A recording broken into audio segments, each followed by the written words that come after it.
check out this new Necrocyber Lord from Wargame exclusive.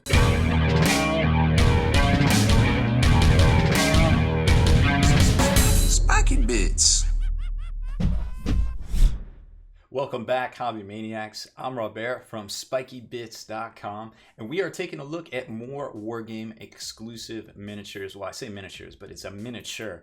This is the new Necron, or not Necron, Cyber Awaken Lord. So I didn't even know they had not Necrons on their site until I got this, and I was like, ooh, this looks pretty cool. So they sent this over to us to share with you guys. I think it looks great. I think a lot of the stuff that they've got over there for the not Necron line is very cool.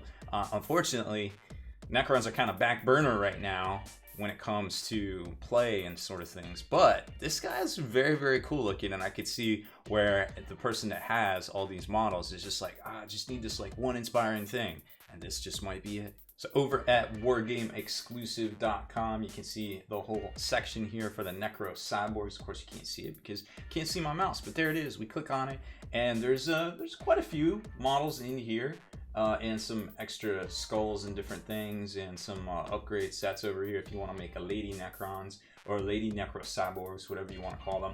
And here's the Awakened Lord himself. So price-wise, €16.99 euros. I mean, that's like less than 20 bucks. Shipping probably like $25 US. Doesn't seem too bad at all on as far as the price goes. But let's see how intricate or how big he is compared to some of the other models out there right now. So here's the model as he comes out of the blister pack. There's a little plastic baggie that all these parts and stuff come in, and then the normal blister pack if you haven't seen this already. So the model, I mean, it's pretty well detailed, like very dynamic, imposing, and then he's gonna have his little mechatendrites kind of holding him up, propping him up. But the cloak is great. It's got all that detail work in there. As you would expect from Wargame exclusive, there's very little surface left untouched by detail right there, which, you know, is great if you really want to kind of crack out and have fun painting up something new and different and inspiring. So lots of little fiddly bits and things here. I mean, you could, in theory, if you're looking to convert up some Iron Hands models and maybe you need like an Ironstone. Everybody knows that Ironstone is just a Necron Resurrection Orb, am I right? How many Iron Warriors players or Iron Hands players did I just trigger right there?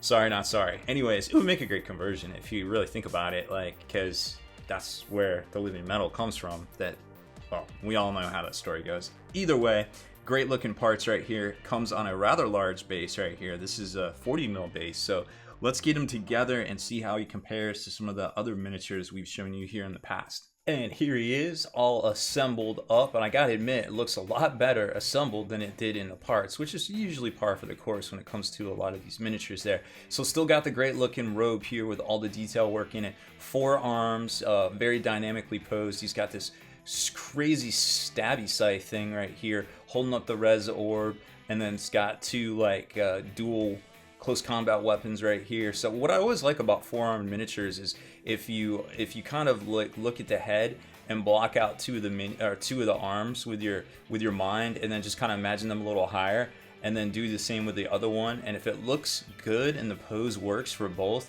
then you know they did a really good job on it. And of course that works right here as well. And then he's got the little tendrils kind of coming up, kind of supporting him as he just kind of hangs out there and just lets them do the walking for him, I guess, so to speak. Got these spires on the back, a little bit different, but I'm still digging it for sure. And lots of opportunity to do all sorts of glow effects and things with the airbrush, depending on what you're trying to do and what your army looks like right there. So 40 mil base. Let's see how big he really actually is. So compared to a Primaris Marine, well, he's Necron Lord size for sure.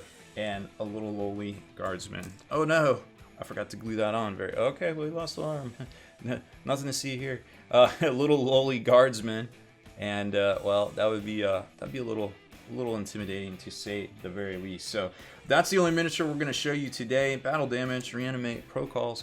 That's the only one we're going to show you today, mostly because we didn't have anything else to group it with. But hopefully you enjoyed this. Thank you very much for watching. Make sure you hit that subscribe button, turn on notifications so you can be the very first to like and comment on all our videos. Oh, and make sure you head on over to wargameexclusive.com to pick up your Necrocyber Awaken Lord today.